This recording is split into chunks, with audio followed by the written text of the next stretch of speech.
இந்த படத்தோட ஹீரோ ரோஹன் ஒரு ஆர்கிடெக்டாக இருக்கான்.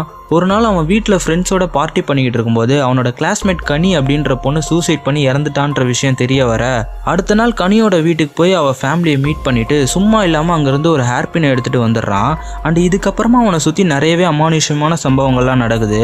அண்ட் இதனால் அவன் ரொம்பவே பயந்து இறந்து போன கனியோட பக்கத்து வீட்டுக்காரரான மது அப்படின்றவர்கிட்ட நடந்ததையெல்லாம் சொல்லி ஹெல்ப் கேட்குறான். அண்ட் இதுக்கப்புறமா என்ன நடந்துச்சு, கனியோட சூசைட் பின்னாடி என்ன மர்மம் இருக்கு, கடைசியாக ரோஹனும் மதுவும் அந்த பிரச்சனையை சால்வ் பண்ணாங்களா இல்லையா அப்படின்றத இந்த படத்தோட மிச்ச ஸ்டோரி. என்னை பொறுத்தவரை இந்த படத்துக்கு ஓவராக ஐப் கொடுத்துருக்காங்கன்னு தான் சொல்லுவேன். ரொம்பவே யூஸ்வலான ஸ்டோரியோட தான் படத்தை கொண்டு போயிருப்பாங்க. அண்ட் மூவியில் நிறைய லூஸ் சென்ஸ் இருக்கிற மாதிரியும் ஃபீல் ஆச்சு. மற்றபடி இந்த படத்தில் ஹாரர் சென்ஸ்லாம் நல்லாவே ஒர்க் அவுட் ஆயிருந்துச்சு. அதுவும் சவுண்ட் எஃபெக்ட்ஸ்லாம் படத்தில் பயங்கரமாக இருந்துச்சுன்னே சொல்லணும்.